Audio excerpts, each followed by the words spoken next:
Ito yung iconic scene kung saan unang nag-fuse si Goku sa King of Fighters. Para mangyari ito, kailangan mag-bind ang soul nila gamit ang spirit bond. Dahil ang kalaban nila ay si Amsei, ang pinagmulan ng mga Saiyan, kailangan talaga si Goku, isa ring Saiyan, para matalo siya. Dagdag pa, kailangan din ang ultimate power ng King of Fighters. Sa ganitong setup lang lumabas ang pinakamalakas na form ni Goku, King of Fighters Goku. Biglang nag-shift ang laban. Si Amos na kanina sobrang kampante sa lakas niya, hindi na makagawa ng damage. Pero bago pa makaganti si Goku, naunahan siya, sinuntok siya ni Amos sa mukha. Doon na nag-init ulo ni Goku. Binuhusan niya si Amos ng sunod-sunod na suntok. First time ito na ganun kagrabe na pahiya si Amos simula nang makawala siya sa pagkakasil. Dati, kahit ang King of Fighters at Grand Priest, hindi siya tinatamaan ng ganito. Umabot sa hundreds, kahit thousands, yung suntok ni Goku. Hanggang sa napalipad si Amos sa kabilang planeta. Tumayo si Amos, hawak ang kaliwang braso niya na sugatan.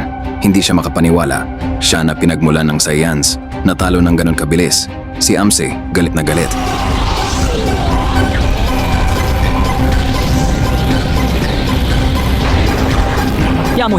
Sa sobrang galit nag-transform siya. Ginamit niya ang tunay na anyo ng Saiyan Great Ape. Naglabas siya ng napakalakas na shockwave mula sa bibig niya papunta kay Goku. Nagulat si Goku. Grabe, todo na talaga si Amsei para lang makabawi.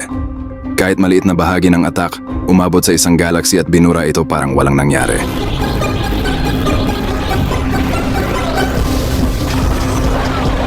Pero na-block yung attack ni Wukong na naka-martial soul true form. Lalong nagalit si Amsei. Sinipsip niya pabalik ang aura niya at ganon din si Wukong. Nagbanggaan sila, pantay ang laban sa form na yon. Sinabihan pa ni Wukong si Amsei na sumuko na at tanggapin ang pagkatalo.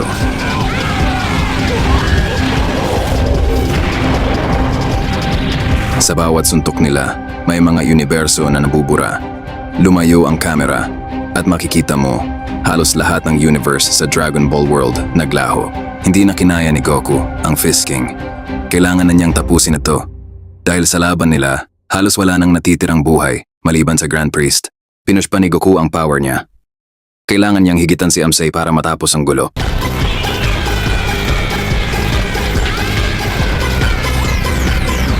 Pagkatapos ng isang malakas na sigaw, pinalot ng purple-white light si Anosi. Biglang bumalik lahat. Mga universe galaxies, parang walang nangyari. Hindi ito time reversal. Ibang level na to.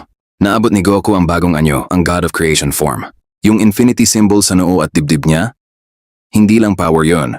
Ibig sabihin nun, infinite possibilities, infinite knowledge, at ultimate control.